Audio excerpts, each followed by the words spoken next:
اب بعض دعائیں جو نبی اکرم صلی اللہ علیہ وسلم نے دم کیا اپنے نفس پر جب آپ بیمار ہوتے تھے، تو آئیے وہ دعائیں آپ کے سامنے رکھتا ہوں۔ دیکھیے تمام باتیں دنیاوی علاج کے ساتھ چل رہا ہے، آپ دنیاوی علاج کراتے ہوئے یہ تمام کام کر رہے ہیں، یاد رکھیے۔ میں نے یہ نہیں کہا آپ سے کہ آپ دنیاوی علاج چھوڑ دیجئے اور باقی یہی کرتے رہیے، کافی ہے۔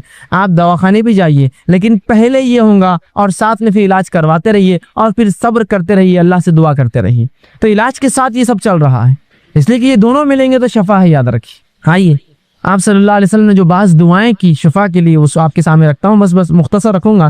صحیح بخاری کی روایت ہے، آپ صلی اللہ علیہ وسلم جب کسی مریض کے پاس جاتے تو اس کے جسم پر ہاتھ رکھتے اور یہ دعا پڑھتے اس کی شفا کے لیے۔ دعا یوں، اللہم رب الناس اذھب الباس اشفی انت شافی، کہ اے اللہ انسانوں کو پالنے والے، انسانوں کے رب، اس سے تکلیف دور فرما، اس سے تکلیف دور فرما۔ اشفی انت شافی، اس کو شفا دے، تو شفا دینے والا ہے۔ لا شفا الا شفاء، تیرے علاوہ کوئی اور شفا دینے والا نہیں ہے۔ شفاء لا یغادر سقما، ایسی شفا دے کہ جو بیماری کو بالکل نہ چھوڑے۔ یہ دعا کرتے اس بیمار کے لیے، جب آپ جاتے اس کو پڑھتے اور یہ دعا کرتے کہ مریض پر ہاتھ رکھ کر یہ دعا کرتے، اللہم رب الناس اذھب الباس، اے اللہ جو انسانوں کا رب ہے، اس سے اس کی بیماری کو دور کر۔ اور یقیناً جو آپ فرماتے آگے، اشفی انت شافی، تو شفا دینے والا، تیرے شفا دینے کوئی نہیں ہے۔ لا شفاء کا الا شفاء، تیرے علاوہ کوئی شفا نہیں دیتا۔ شفاء لا یغادر سقما، ایسی شفا دے اس کو کہ اس کی بیماری کو بالکل نہ چھوڑو۔ تو ہم بھی جب مریض کے پاس جائے، کوئی گھر میں مریض ہو جائے، یہ دعا اس کے جسم پر ہاتھ رکھ کے پڑھیے، دیکھے شفا ملیں گی، ساتھ میں علاج بھی بہرحال کراتے رہیں۔ اسی طرح صحیح مسلم کی روایت ہے، ایک شخص نے آپ صلی اللہ علیہ وسلم کے سامنے درد کی شکایت کی، کہا اللہ کے رسول مجھے تکلیف ہو رہی ہے، کسی کا اعضاء میں درد کی شکایت کی۔ نبی اکرم صلی اللہ علیہ وسلم جب یہ سنا، اس کی درد کی شکایت سنی، تو آپ نے فرمایا کہ تو اپنے اس اعضاء پر جہاں تکلیف ہے اپنا سیدھا ہاتھ رکھ اور 3 بار بسم اللہ پڑھ۔ پیٹ دکھ رہا ہے، پیر دکھ رہا ہے، اچانک سر میں درد شروع ہوا، پتہ نہیں لوگ کیا کیا کرواتے ہیں، سنت سے یہ ہے کہ ہاتھ رکھو اور 3 مرتبہ آپ نے فرمایا بسم اللہ پڑھ، اور اس کے بعد آپ نے فرمایا اور کہا کہ 7 مرتبہ پھر یہ پڑھ، 3 بار ہاتھ رکھ کے کہے بسم اللہ بسم اللہ بسم اللہ کے نام سے، اور اس کے بعد 7 مرتبہ یہ پڑھ، آپ نے فرمایا اعوذ بعزت اللہ وقدرتہ، کہ میں اللہ کی بڑائی اور اس کی قدرت کی پناہ لیتا ہوں، من شر ما اجد وحاذر، اس چیز سے جو میں محسوس کر رہا ہوں یا جس کا مجھے اندیشہ ہو رہا ہے۔ تو 3 بار پہلے بسم اللہ کہے اور 7 مرتبہ یہ دعا پڑھے، تو رسول اللہ فرماتے ہیں اللہ رب العزت اس کو جو ہے شفا دیتا ہے۔ اسی طرح صحیح مسلم کی روایت ہے، آپ صلی اللہ علیہ وسلم فرماتے ہیں کہ آپ صلی اللہ علیہ وسلم ایک مرتبہ بیمار ہو گئے، جبرائیل علیہ السلام آئے اور نبی اکرم صلی اللہ علیہ وسلم پہ رقیہ کیا، دم کیا ایک دعا پڑھ کر۔ جبرائیل علیہ السلام نے کیا دعا پڑھی تھی؟ حدیث میں لفظ آتے ہیں، آپ صلی اللہ علیہ وسلم نے صحابہ کو سنا، کہا بسم اللہ ارقیک، کہ میں اللہ کے حکم سے تجھ پہ جو ہے دم کرتا ہوں۔ جبرائیل علیہ السلام آئے اور رسول اللہ پر یہ دعا پڑھ کر دم کی، بسم اللہ ارقیک، کہ اللہ کے نام سے میں تجھے دم کرتا ہوں، من کل دائن یوزیک، ہر اس بیماری سے جو تجھے نقصان دہ ہے، من شر کل نفس، اور ہر نفس کے شر سے اللہ تجھے محفوظ رکھے، وعین حاسد، اور ہر نظر لگانے والے کی نظر بس سے تیری حفاظت کرے، اللہ یشفیک، اللہ تیری جو ہے تجھے شفا دے، بسم اللہ ارقیک، میں اللہ کے حکم سے تجھ کو جو دم کرتا ہوں۔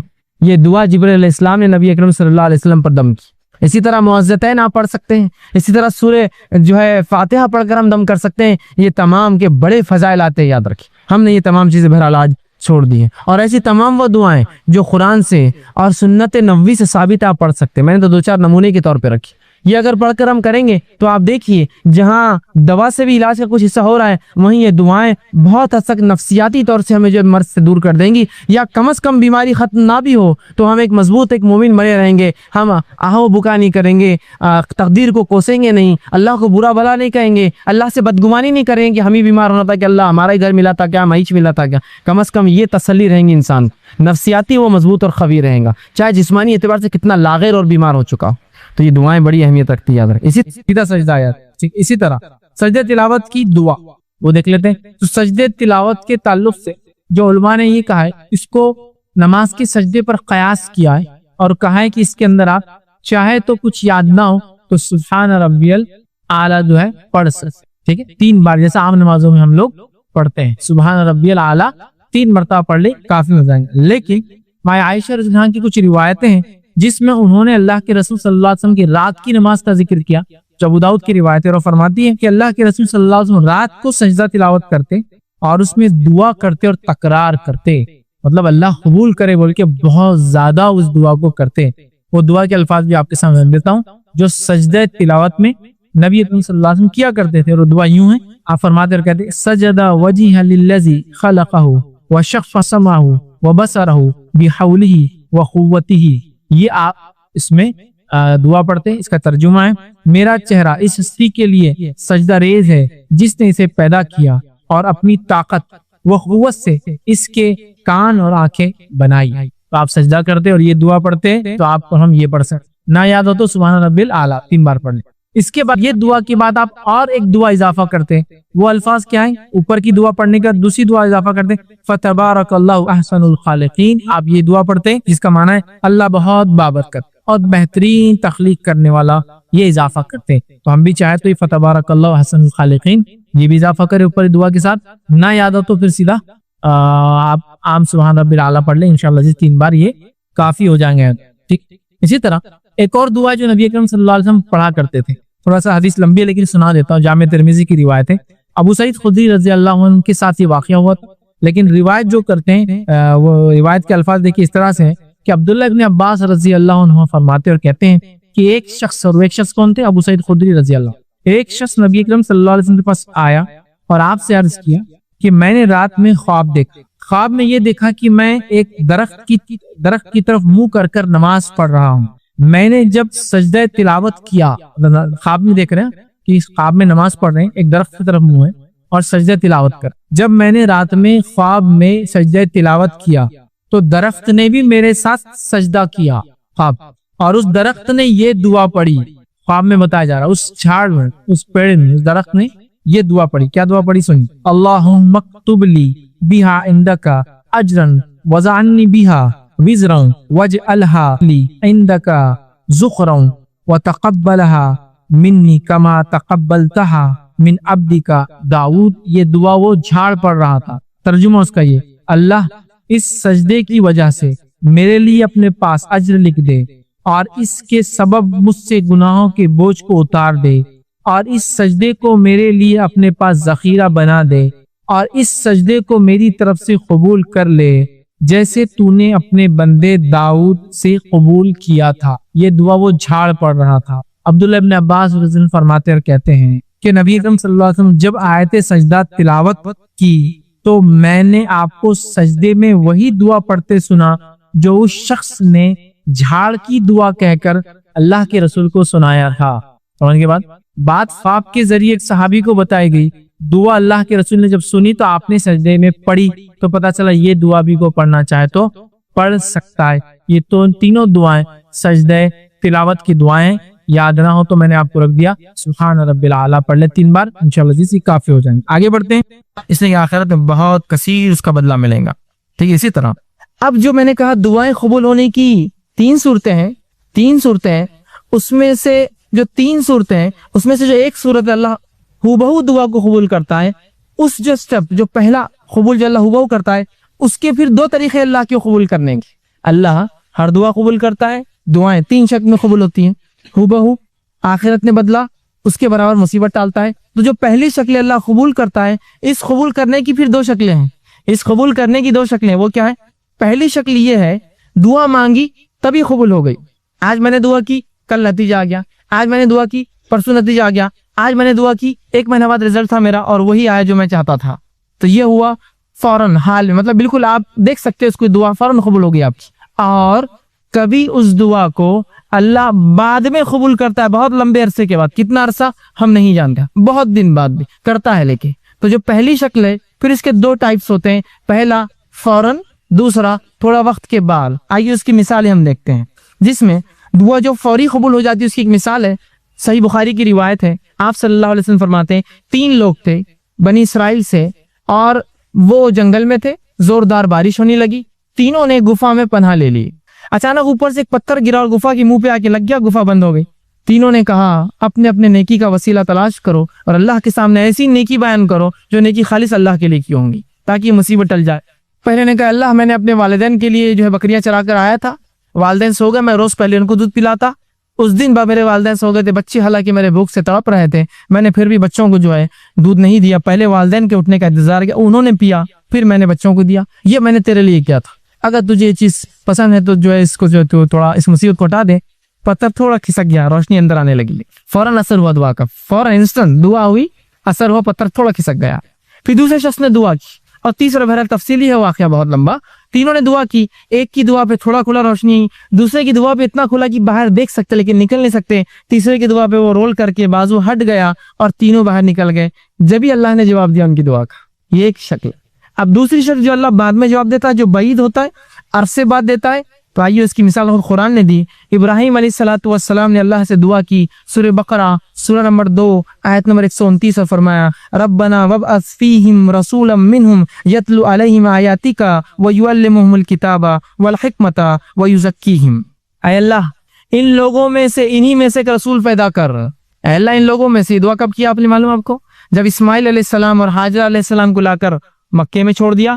مکے میں چھوڑنے کے بعد جب آئے تو ایک دعا کر رہے ہیں. کیا دعا کر رہے ہیں؟ اے اللہ میری اس اولاد سے, اسماعیل سے, اس کی نسل سے, ان لوگوں میں سے جو ہے اللہ فرمایا ربنا وابعث فیہم رسولا منہم, انہی کے اندر سے ایک رسول انہی میں سے بھیج, یتلو علیہم آیاتک, جو تیری آیتیں پڑھ پڑھ کر انہیں سنائے, ویعلمہم الکتاب, اور تیری کتاب کا علم انہیں دے, والحکمہ, اور ان کو نبوی علم احادیث کا علم حکمت عطا فرمائے, ویزکیہم, اور ان کی نفسوں گناہوں سے پاک کرے. اور یہ دعا کا نتیجہ کون تھے معلوم آپ کو؟ یہ دعا کب قبول ہوئی؟ نبی اکرم صلی اللہ علیہ وسلم اس دعا کا نتیجہ تھے. آپ نے حدیث میں اس کی تفسیر کی اور فرمایا, آپ نے فرمایا میں اپنے باپ ابراہیم کی دعا کا نتیجہ ہوں. کتنے ہزار سال پہلے کی تھی ابراہیم علیہ السلام نے دعا؟ قبول کب ہوئی؟ وہ انہی میں سے رسول آیا. آخری نبی عرب تھے, اسماعیل علیہ السلام کی نسل تھے, لیکن ہزاروں سال بعد دعائیں رائے گاہ نہیں جاتی ہے, اثر لاتی ہی ہے. اللہ لاتی ہی اثر ہو فوراً یا بعد میں. اور بعد کی فوراً کی مثال بھی میں رکھ دی, بعد کی مثال بھی رکھ دی آپ کے سامنے.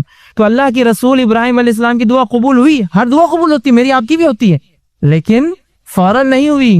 کئی ہزار سال بعد اسی نسل میں اسماعیل علیہ السلام سے ایک نبی آئے. دعائیں خوب دیجیے, خوب دعائیں دیجیے. یہ دعائیں پتہ نہیں کب اثر لائیں, کتنے نسلوں بعد لائیں گی. ابراہیم علیہ السلام کی دعا ہزاروں سال بعد رنگ لائی, 3000 3,000 4,000 سال بعد. دعائیں کرنا چاہیے, اس کے بڑے فضائل یاد رکھیں. تو 3 شکلوں میں سے پہلی شکل کی 2 قسمیں ہیں کہ فوراً اور دیر سے. لیکن یاد رکھیے اللہ رب العزت دعا قبول کرتا ہی ہے. دعا کبھی رائے گاہ نہیں جاتی. کبھی اپنی دعاؤں سے مایوس مت ہوئیے کہ میں نے دعا کی اور قبول نہ ہوئی. اسی طرح سمجھتے ہیں تو اس کو مسئلہ بتائیے, خود بھی دعا کرے, یہ نہیں کہ آپ بری ہو کے نہیں انہوں کر رہے دعا, وہ بھی دعا کرے, تو یہ بھی جائز ہے, ایسا کروایا جا سکتا ہے. ٹھیک. اسی طرح وہ کام جو دعا کے اندر منع ہے, بس یہ آخری بات ہے, دعا میں اشعار پڑھنا اور پرتکلف الفاظ استعمال کرنا منع ہے. اشعار, شعر شاعری, مطلب بالکل طرز میں دعا پڑھتے نا, فلاں فلاں فلاں فلاں فلاں, وہ چلتے رہتا. کچھ لوگوں کا بالکل ایک ٹیپ چلتا ہو, شاعری اور فلاں اور فارسی شاعری کے اندر دعا کرنا, اور پرتکلف الفاظ, بہت ہی تکلف ایسے الفاظ کی پیچھے والے خالی دیکھ رہے دوسرے کو کیا کر رہا بول کری, یہ دعا ہے اس کی, پرتکلف الفاظ. ٹھیک ہے, یہ درست نہیں ہے. بخاری کی روایت ہے. اسی طرح ابن ماجہ کی روایت ہے, آپ صلی اللہ علیہ وسلم فرمائیں کہ دعا میں غیر ضروری باتیں کرنا منع ہے. غیر ضروری باتیں کہ جنت ہونا, یہ ہونا, اس میں فلاں ہونا, بس جنت کا سوال کیجیے, جہنم سے نجات کا سوال. اسی طرح اپنے گناہوں کی جو دنیا میں سزا مانگنے کی دعا کرنا یہ منع ہے کہ آپ اللہ سے ایسی دعا کریں. صحیح مسلم کی روایت ہے, ایک صحابی نے ایک دعا کی, اللہ میرے گناہوں کی سزا مجھے دنیا میں دے دے, اور وہ بیمار پڑ گیا. آپ صلی اللہ علیہ وسلم کی عیادت ہوئے, کہا تو نے کیا کیا ایسا؟ تو اللہ کے رسول میں نے ایک دعا کی, اللہ میرے گناہوں کی سزا دنیا میں دے. تو کہا کیا تیرے میں اتنی طاقت ہے جو دنیا میں گناہ کی سزا تو بھگت سکے؟ کہا تو نے یہ دعا کرنا تھا, ربنا آتنا فی الدنیا حسنۃ, اللہ دنیا بھی آسان کر, وفی الآخرۃ حسنۃ, آخرت بھی آسان کر, وقنا عذاب النار, آگ کے عذاب سے بچا. کہ تو انہوں نے ایسی غلط دعا کی کہ ان کو بخار چڑھ گیا تھا, اللہ نے قبول کی, ان کو اس کی بدلہ مل رہا تھا, تو پھر انہوں نے دعا کی, بخار چلا گیا. تو اپنے لیے دنیا میں میرے کو دے دے بول کر نہیں کرنا چاہیے. اللہ ہو گئے مجھ سے گناہ معاف کر, نہیں اللہ میرے کو سزا دے, دنیا میں جتنے میں نے کی کہاں سے بھگت سکیں, کئی زندگیاں بھی لائیں گے تو نہیں بھگت سکتے ہم. ٹھیک ہے, تو معافی طلب کیجیے, یہ سب سے طریقہ. اسی طرح ابو داؤد کی روایت ہے, اپنے لیے, اپنی اولاد کے لیے, اپنے جو ہے خادموں کے لیے اور اپنے مال کے لیے بددعا کرنا منع ہے. اپنے لیے, اپنے بیوی بچوں کو بددعا دے رہے, آپ اپنے مال کو برا بھلا کر رہے, اپنے غلاموں کو برا بھلا کرے, بددعا دے رہے, منع ہے. اس سے اصل میں ابو داؤد کی روایت میں روکا. اسی طرح بخاری کی روایت ہے, موت کی دعا کرنا درست نہیں. آپ یہ دعا کر سکتے ہیں, اللہ اگر موت میرے لیے بہتر ہے تو موت دے, زندگی بہتر ہے تو زندگی دے, لیکن آپ یہ نہیں کہہ سکتے اللہ مجھے موت دے دے. بہت سی عورتیں ہوتی ہیں, کچھ ہوا نہیں ہوا, اللہ اٹھا تو بھی لے میرے کو, اللہ اٹھا تو بھی لے میرے کو, بس ہر تھوڑی دیر کو اٹھا تو بھی لے میرے کو. مطلب آپ موت کی نہیں کر سکتی, یہ دعا نہیں کرنا چاہیے. ٹھیک. اسی طرح ہوتا ہے بہت سی بار انجانے جانے میں لوگ بددعائیں دیتے ہیں, جیسا اولاد کو نہیں دینا چاہیے بچوں کو نہیں دینا چاہیے، اس لیے کہ آپ صلی اللہ علیہ وسلم نے فرمایا، وہ جو حدیث تھی پہلی میں پھر دہرا دیتا ہوں، اولاد اپنے خادم غلاموں کو بچوں کو بددعا نہیں دینا۔ آپ نے فرمایا، دیکھیے کیا فرماتے ہیں، اپنی جانیں خود کو، اپنی اولاد، اپنے خادموں اور اپنے مالوں کے لیے بددعا نہ کرو کہ تمہاری زبان سے ایسے وقت کوئی بددعا کے کلمات نہ نکل جائے جس وقت اللہ سے قبول کر لے۔ تو عورتیں بھی ہوتی بہت سی بار بددعائیں دیتی بچوں کو، ناز پیٹا ہے، یہ تو میرا فلاں ہے، یہ تو ایسے ہے، بددعائیں مت، اس کو کبھی اپنا عام معمول میں بنائیے۔ اچھے لوگ انبیاء صلحاء کبھی بددعائیں نہیں دیتے، ورنہ ہاں بس ایک معمول ہو گیا نا، بچوں کو مائیں بددعا دیتی، کچھ بھی بددعائیں دے رہی کہ تم ایسے ہو جاؤ، تنگ کر دیے، ویتاق لا دیے، میرے کو فلاں ہو جائے، تمہارا تو بیڑا غرق ہو، اللہ نے قبول کر لیا تو، اور پھر وہی مائیں پھر دعائیں کریں گی، اللہ اس کا بیڑا غرق کیوں ہو رہا ہے، پھر آپ نے تو بددعا دیے تھے۔ خام خواہ اچھے الفاظ برے الفاظ مت نکالیے، ٹھیک ہے۔ اسی طرح موت کی دعا کرنا منع ہے، اسی طرح خطا رحمی اور گناہ کی دعا کرنا منع ہے، اور اسی طرح عجلت طلبی سے دعا کرنا آپ سے منع کیا، صحیح مسلم کی روایت ہے۔ اسی طرح صحیح بخاری کی روایت، دعا مانگتے ہوئے اللہ کے ساتھ کسی نبی یا ولی یا بزرگ کے تھرو وہ کرنا کہ ان کے ذریعے ہوتا ہے، یہ شرک ہے۔ آپ صلی اللہ علیہ وسلم فرمایا اور کہا، بخاری کی روایت ہے، اور فرمایا جو شخص اس حالت میں مرا کہ دعا اللہ کے سوا دوسروں کو شریک ٹھہراتا تھا، وہ جہنم میں جائیں گا۔ کتاب کہتے ہیں فلاں کہ تم فلاں کر سکتے ہو، تمہارے ذریعے سے شریک کر رہے ہیں آپ اللہ کے ساتھ، مطلب یہ بھی اتنا ہولڈ رکھتے ہیں کہ اللہ کو منوا سکتے ہیں، شرک کر رہے ہیں آپ اس کا، تو یہ نہیں ہوں گی۔ اسی طرح آپ نے فرمایا غیر اللہ سے دعا مانگنا سب سے بڑی گمراہی، یاد رکھیے اللہ کے علاوہ ہم دوسروں سے جو دعائیں کرتے ہیں یہ بہت بڑی گمراہی، یاد رکھیے۔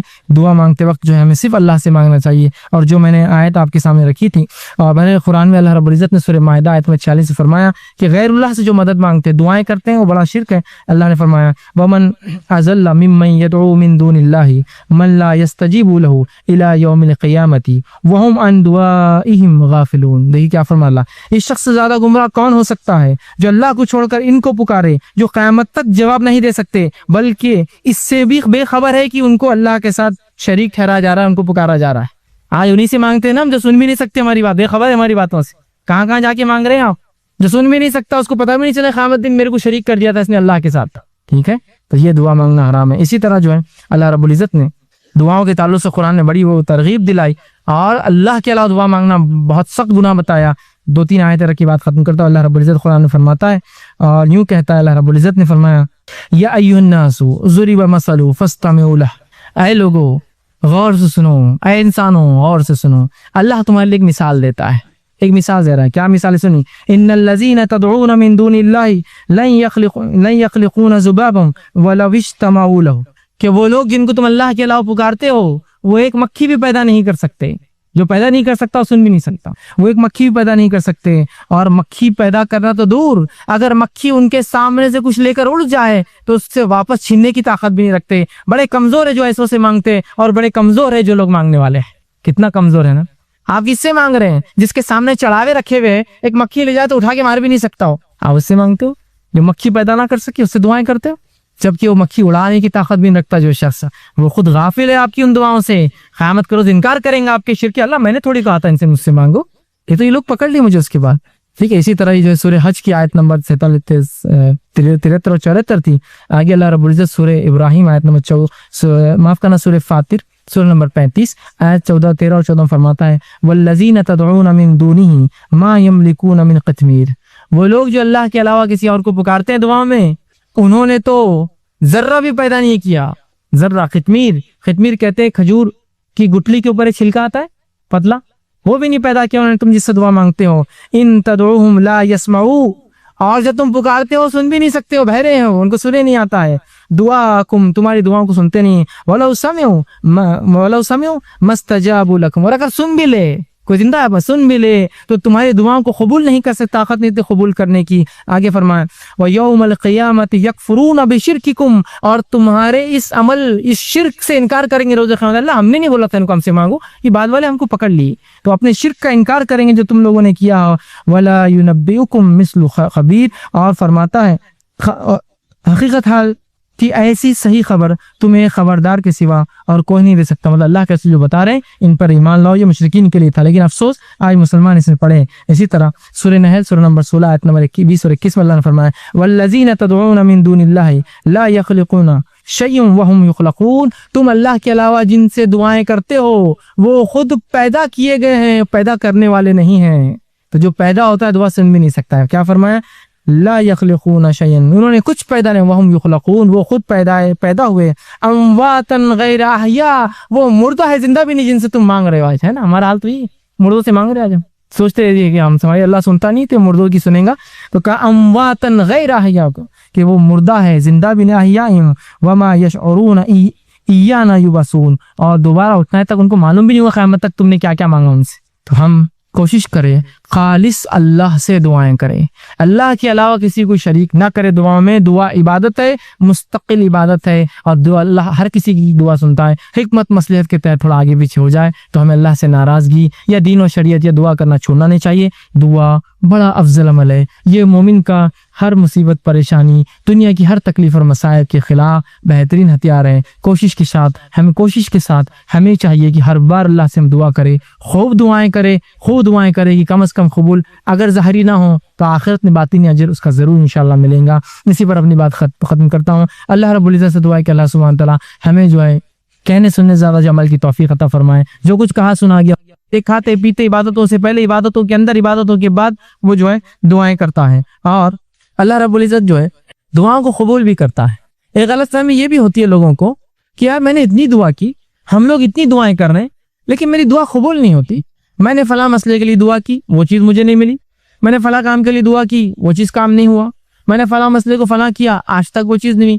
یہ کیسی عجیب بات ہے کہ میں دعا تو کر رہا ہوں لیکن وہ چیز قبول نہیں ہوتی ہے، وہ چیز میری پوری نہیں ہوتی ہے، یا وہ کام میرا نہیں ہوتا ہے. پھر کیا فائدہ دعائیں کر کے؟ اور جب دعاؤں کا صحیح تصور اور دعا کیا ہے، ہم نے کیا سمجھا؟ دعا مصیبت کی ایک چیز استعمال کی. اب مصیبت حل نہیں ہوئی تو پھر دعا کر کے فائدہ کیا ہے؟ ہم نے دعاؤں کو یہ سمجھا کہ مصیبت کی گھڑیوں میں اللہ کو پکارنا یہ دعا ہے.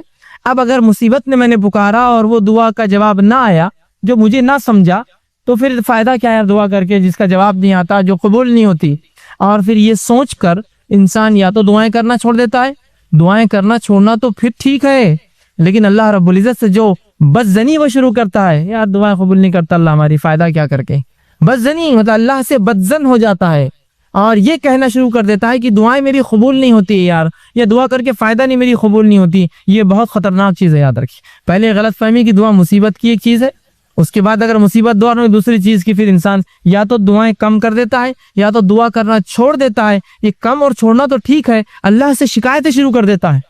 کیسا اللہ میری دعا قبول نہیں کیا فائدہ یار دعا کر کے، اپنی قبول نہیں ہوتی تو کر کے کیا فائدہ؟ یہ سب سے خطرناک مرحلہ، یاد رکھیے. اس میں انسان پھر جو ہے اس دائرے سے نکل جاتا ہے، اور اکثر لوگ اس چکر میں جا کے شرک اور کفر تک پہنچ جاتے ہیں. کیسے؟ انشاءاللہ آگے میں رکھوں گا. جبکہ اللہ رب العزت نے اپنی کتاب میں اعلان کیا کہ تم دعا کرو، میں تمہاری دعاؤں کو قبول کروں گا. جس طرح میں نے ایک آیت آپ کے سامنے خطبے میں دو آیتیں تلاوت کی. ایک آیت سورہ غافر سورہ نمبر 40، اس کی آیت نمبر 60 میں نے تلاوت کی، اس میں اللہ فرماتا اور کہتا ہے وَقَالَ رَبُّكُمُ ادْعُونِي أَسْتَجِبْ لَكُمْ، کہ تمہارا رب تم سے کہتا ہے، اللہ رب العزت کہتا ہے کہ تم اس سے دعا کرو، استجب لکم، میں تمہاری دعاؤں کو سنوں گا. کون کہہ رہا ہے یہ؟ اللہ کہہ رہا ہے تم دعائیں کرو اے مسلمانوں، میں تمہاری دعاؤں کو سنوں گا. استجب لکم ان الذین یستکبرون عن عبادتی، اور جو میری دعائیں نہیں کرتے، مجھ سے دعائیں نہیں مانگتے اور تکبر کی بنیاد پہ نہیں مانگتے.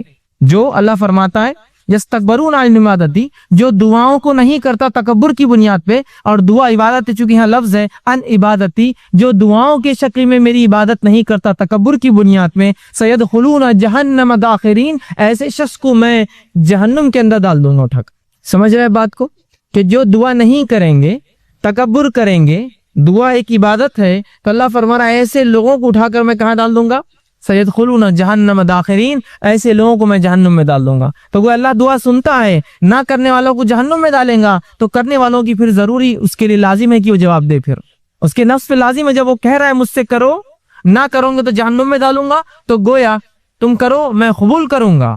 یہ اس کا معنی ہے. دوسری آیت جو میں نے تلاوت کی سورہ بقرہ سورہ نمبر 2 آیت میں 186، اس میں اللہ نے فرمایا وَإِذَا سَأَلَكَ عِبَادِي عَنِّي فَإِنِّي قَرِيبٌ، کہ میرے بندے اے نبی تم سے سوال کرتے ہیں صلی اللہ علیہ وسلم، کہ میرے بندے سوال کر سَأَلَكَ عِبَادِي عَنِّي، میرے بارے میں، فَإِنِّي قَرِيبٌ. اگر قرآن کا آپ اگر طرز دیکھیں، قرآن کا جواب دینے کا اگر انداز اور اسلوب دیکھیں، قرآن میں جب بھی رسول اکرم صلی اللہ علیہ وسلم سے سوال ہوا تو اللہ نے فرمایا وہ تم سے پوچھتے فلا کہہ دو قل، وہ تم سے پوچھتے ہیں چاند کے بارے میں، کہہ دو قل کے لفظ آتے ہیں. سبحان اللہ. اس آیت پہ غور کیجیے، اللہ نے فرمایا وَإِذَا سَأَلَكَ عِبَادِي، میرے بندے میرے بارے میں پوچھتے فإنی قریب، کہہ دو بھی نہیں کہا، رسول کو نکال دیا بیچ میں سے، فإنی قریب، کہہ دو ان سے کہ میں قریب ہوں، نہیں کہا فإنی قریب، میں قریب ہوں ان سے۔ مطلب گویا جملے اور الفاظ کے اعتبار سے اس کے اندر قالا کا لفظ بھی نہیں آیا کہ نبی تم کہہ دو قل ان سے، یا قال یہ تم ان سے کہہ دو کہ میں قریب ہوں۔ رسول اکرم صلی اللہ علیہ وسلم کو بھی وہاں سے نکال کر انی قریب سیدھا جواب دیا گیا۔ حالانکہ سورہ بقرہ اٹھائیے، سوالات کا ایک سلسلہ ہے سورہ بقرہ میں، ہر سوال کے بعد آتا ہے کہ آپ سے سوال کرتے ہیں قل ان سے جواب کہہ دو، قل ان سے کہہ دو، قل ان سے کہہ دو، کہ اس کا معنی یہ ہے۔ یہاں جب سوال ہوا کہ میرے بندے پوچھتے میرے بارے میں، تو رسول اللہ صلی اللہ علیہ وسلم کو قل بھی نہیں کہا، نکال دیا فانی قریب، سیدھا اتنا قریب ہوں کہ مجھے یہ بھی کہنے کی ضرورت نہیں ہے نبی آپ کہہ دو میں قریب ہوں۔ تو کہا وَإِذَا سَأَلَكَ عِبَادِي عَنِّي فَإِنِّي قَرِيبٌ، جب میرے بندے پوچھتے ہیں میرے بارے میں نبی آپ سے، کہہ دو کہ میں ان سے قریب ہوں۔ اجیب الدعوۃ الداعی اذا دعان، اور جو بھی مجھ سے دعا کرتے ہیں میں ان کی دعاؤں کو قبول کرتا ہوں، ان کی دعاؤں کا جواب دیتا ہوں۔ اور فرمایا فلیستجیبوا لی، تو انہیں چاہیے وہ صرف میرے سے ہی دعا کرے، مجھے سے ہی مانگے، ولیؤمنوا بی، اور مجھ پر ایمان لائے، لعلکم یرشدون، شاید کہ وہ ہدایت یافتہ ہو، شاید کہ وہ رشد و ہدایت پر قائم رہے۔ تو یہاں اللہ رب العزت نے اس کی وضاحت کر دی کہ اے لوگو تم پوچھتے ہو میرے بارے میں قریب ہوں، تمہاری دعاؤں کو سنتا ہوں، لہٰذا تم صرف مجھ ہی سے دعا کرنا تاکہ تم جو ہے رشد و ہدایت کرو۔ ولیو میں ایمان مرل شرط ہے ہر چیز کے لیے، تو میں ایمان والوں کی دعائیں قبول کرتا ہوں، اور آگے فرمایا جو ہے تاکہ تم رشد و ہدایت پر قائم رہو۔ تو یہاں اس آیت نے وضاحت کر دی۔ اسی طرح رسول اللہ صلی اللہ علیہ وسلم نے فرمایا اور کہا، جامع ترمذی کی روایت آپ نے فرمایا ان الدعاء هو العبادہ، دعا عبادت ہے۔ آج اگر کوئی شخص کتاب و سنت کے اوپر عمل کرنا شروع کرے تو اس کے لیے پورے سماج میں اس طرح سے مشکل کھڑے کر دی جاتی ہے، گھر میں ہے تو پھر گھر میں مشکل، مسجد میں آئے تو امام صاحب نے پکڑ لیے، لوگ سمجھا رہے ایسا کیا کر رہا، پھر سماج میں آئے تو پھر کاروبار میں لوگ اس کے خلاف ہو جا رہے، بس اس طرح پوری سماجی سطح پر اس کا بائیکاٹ شروع کر دیتی کہ یا تو کتاب و سنت پر اس نے عمل کرے یا پھر سماج سے اس نے پورا کٹ کے الگ ہو جائے۔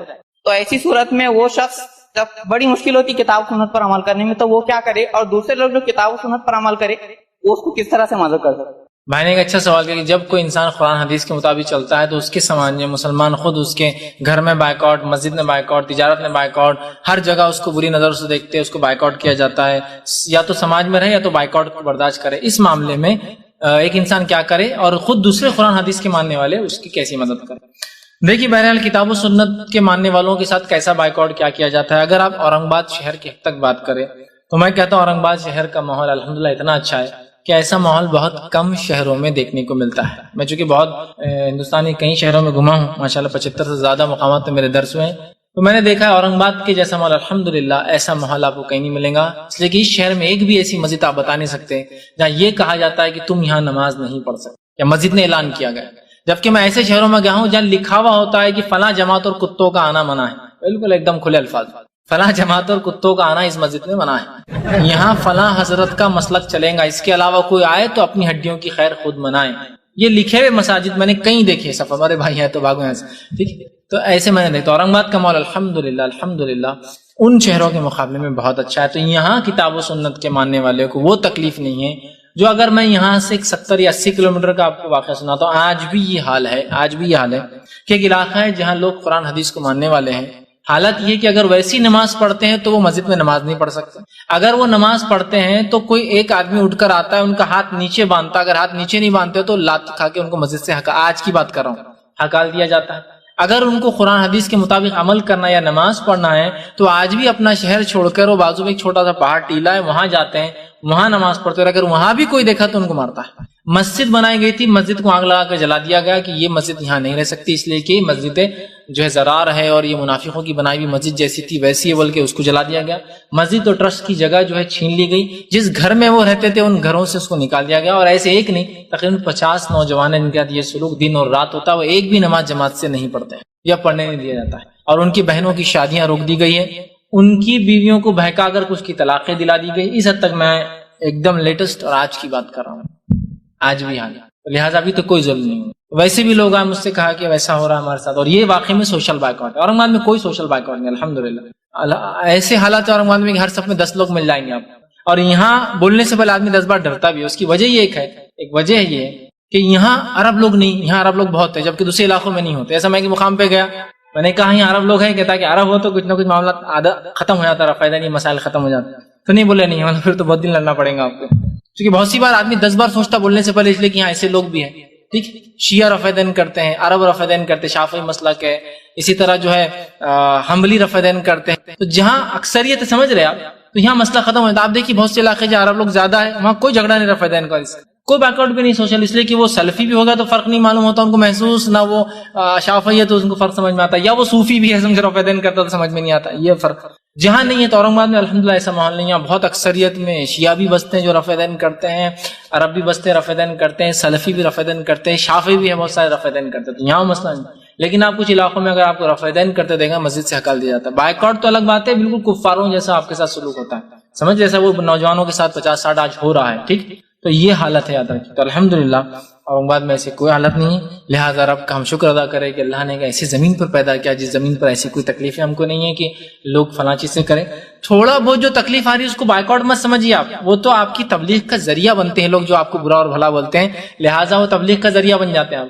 اس لیے کہ ایک مسجد میں آپ رفع دین سے نماز پڑھ رہے ہیں, قرآن حدیث کے مطابق عمل کر رہے ہیں. رفع دین چونکہ ایک ایسی علامت ہوتی ہے جو ظاہری سمجھ میں آ جاتی ہے, عقیدہ سمجھ میں نہیں آتا, دکھتا نہیں ہے. آپ سمجھ لیے مسجد میں امام نے کہا کہ وہ لوگ جو یہاں رفع دین کر رہے ہیں وہ فتنہ پھیلا رہے ہیں, تو الحمدللہ آپ اکیلے کر رہے تھے, اب مسجد میں آنے والے 100-200 مسلموں کو پتا چل رہا رفع دین بھی کوئی ایک چیز ہے.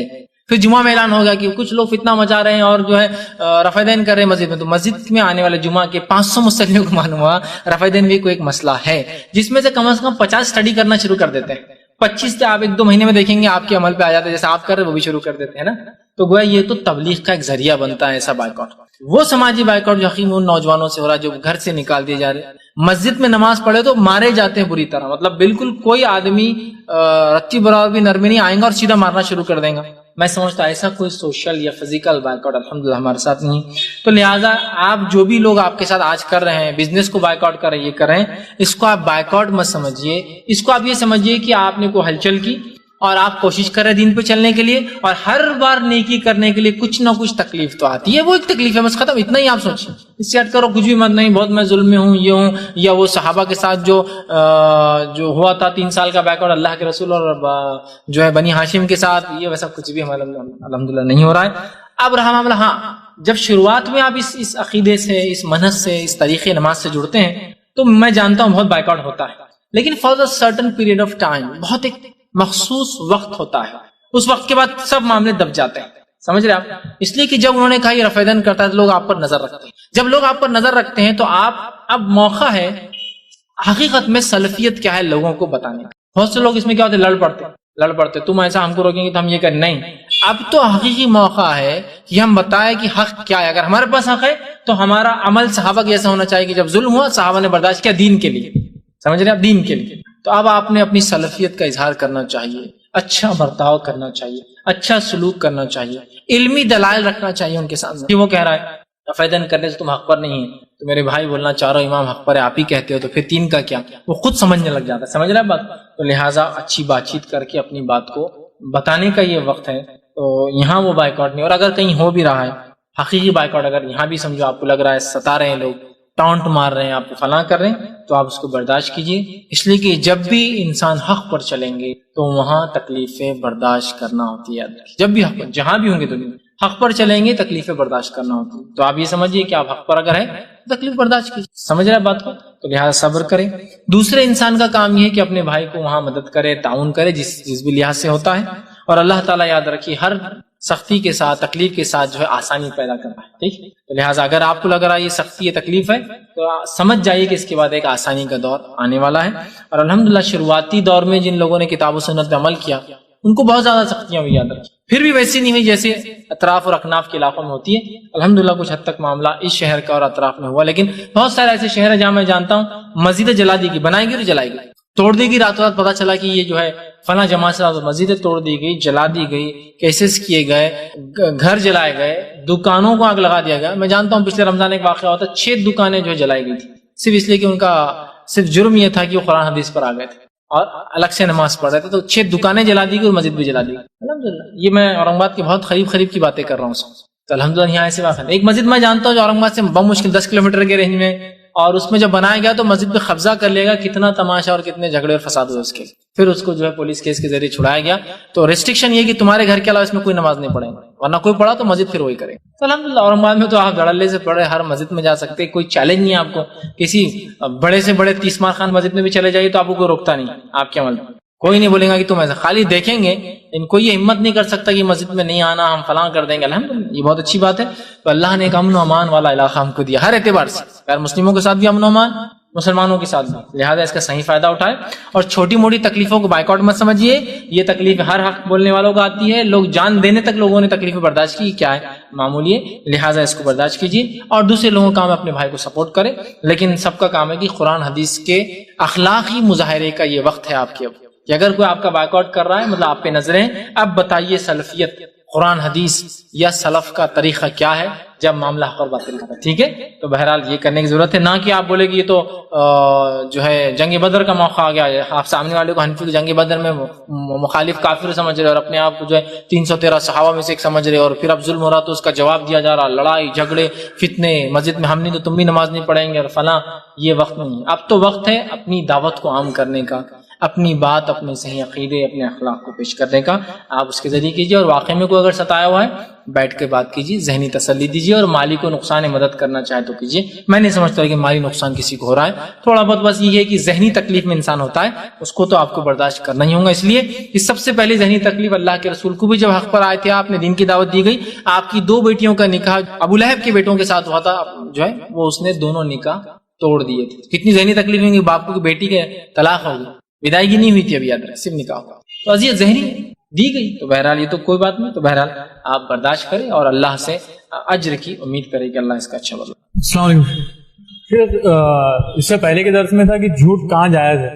تو کسی 2 لوگوں کے بیچ میں اگر جھگڑا ہونے والا ہے اور وہاں کوئی آپ ایسی بات کر دے کہ وہ جھگڑا رک جائے, یا پھر کوئی 2 لوگوں میں جھگڑا ہے اور ایسی بات کر دے کہ دونوں مل جائیں, تو کوئی اگر کتاب و سنت کو ماننے والا ہے اور کوئی دوسرے گروہ ہے وہ نظر رکھے ہوئے ان سے لڑنے کے لیے, اور وہ ایسی باتیں کرتے رہے, اور اگر معلوم ہے یہ زیادہ غصے والا آدمی ہے, اس کو روکنے کے لیے اگر آپ ان کو یہ عالم کا حوالہ دے, حالانکہ وہ عالم نے کچھ بولا نہیں ہے ابھی, لیکن آپ اتنا بول دیں کہ انہوں نے میرے کو ایسا بولے کہ ایسے لوگوں سے کہ جو تنقید کرتے, جھگڑا بھڑکانے کی کوشش کرتے, ان کو جواب مت دو, ایسا بولے انہوں نے رائے دی ہے تو آپ مان لو, اور انہوں نے مان لی, تو یہ بھی وہ جھوٹ میں آئیں گا یا پھر جھگڑا روکنے کے لیے عالم نے بولا ہوگا نہیں بولے. بھائی نے ایک سوال کیا کہ 2 لوگوں میں فتنہ نہ ہو, جھگڑا نہ ہو, بلکہ تھوڑا سا جھوٹ بولنا جائز ہے. تو کیا ایسا کہ 2 جماعتیں الگ الگ ہیں, ایک انسان پہ لوگوں نظر رکھ لی, اس کو اب تکلیف پہنچانے والے, اس کو بچانے کے لیے کیا دوسرے گروہ سے یہ کہنا کہ فلاں عالم جس کو وہ مانتے ہیں انہوں نے کہا کہ تنقید نہیں کرنا چاہیے فلاں, تو کیا یہ عمل درست ہوگا ایسا کرنا؟ تو بہرحال اس معاملے میں یہ کہوں گا کہ آپ جب کسی کا حوالہ دے رہے تو وہاں جھوٹ نہیں. جو یہاں بات آ رہی ہے کہ 2 لوگوں میں صلح کرنے کے لیے تھوڑا جھوٹ بول سکتے ہیں, اس کی مثال ایسی ہے کہ سمجھ لیجئے 2 لوگوں میں جھگڑا, تو جھگڑا بڑھتا کیسے ہے, سمجھ لیجئے 2 بھائی میں جھگڑا ہے, میں ایک کے پاس جا بولو وہ تمہارے بارے میں برا بول رہا تھا تھوڑا, ٹھیک ہے, یا تو اس نے بولا تو آپ بول رہے, یا نہیں بولا بھی تو بول رہے, دونوں میں جھگڑا بڑھیں گے. آپ جھگڑا مٹانے کے لیے تھوڑا جھوٹ کس کو کہیں گے معلوم آپ کو؟ آپ ایک کے بھائی کے پاس گھر کہا, وہ شاید آپ کے بارے میں اچھا بول رہا تھا, کچھ خیر کی بات ہی نکال رہا تھا منہ سے, تو یہ آپ کا اور اس کی بات ہے. لیکن آپ جو مسئلہ پوچھ رہے اس میں آپ کیا کہہ رہے ہیں کہ ایک عالم کا حوالہ دینا, تو میں کہوں گا نہیں. پھر اس لیے کہ کسی کی طرف جھوٹ منسوخ کرنا یہ درست نہیں ہوگا. اس نے آپ یہ بول سکتے ہیں کہ فلاں عالم صاحب جس کو آپ مانتے ہو وہ ایسا لیکچر میں ہمیشہ بولتے ہیں, صلح کی بات کرتے ہیں, اچھائی کی بات کرتے ہیں, جھگڑے کو مٹانے کی بات کرتے ہیں, فتنے کو, اور ہر عالم کرتا ہے یہ بات ہے نا, تو آپ کا بھی کام ہے ان کی بات سنیں. لیکن اگر آپ کرے فلاں جگہ کہی جبکہ انہوں نے نہیں کہی, تو میں کہوں گا پھر چونکہ کسی اور کی طرف جھوٹ منسوخ ہو رہا ہے یہ درست نہیں. اور یہ بہت خطرناک وجہ بھی یاد رکھیے, بہت ساری جھوٹی حدیثیں گڑنے کی وجہ یہی بنی کہ لوگ اچھے اعمال کر لے بول کے اللہ کے رسول کا نام لے لیے, جیسا عالم کا لے رہا اللہ کہ آپ نے فرمایا کہ فلاں جگہ نماز پڑھو, نماز پڑھنا بتانا ہے تاکہ لوگ نماز پڑھے اور اس میں ایک فضائل بنائیں گے. ٹھیک ہے, نماز پڑھنا ہے, شریعت نے نماز کا حکم دیا, لیکن اللہ کے رسول نے کہا جب الفاظ کہیں گے ضروری ہے کہ آپ صلی اللہ علیہ وسلم سنا ہو یا راوی نے بتایا ہو, کسی نے جس نے سنا ہو, سمجھ رہے بات. تو لہٰذا کسی کے طرف منسوخ کرنے کی اجازت نہیں دی جائیں گی. عمومی بات کیجیے, آپ کی ایک عالم صاحب ہے, ہمیشہ صلح کی بات کرتے اور آپ کیسے لوگ, اس میں آپ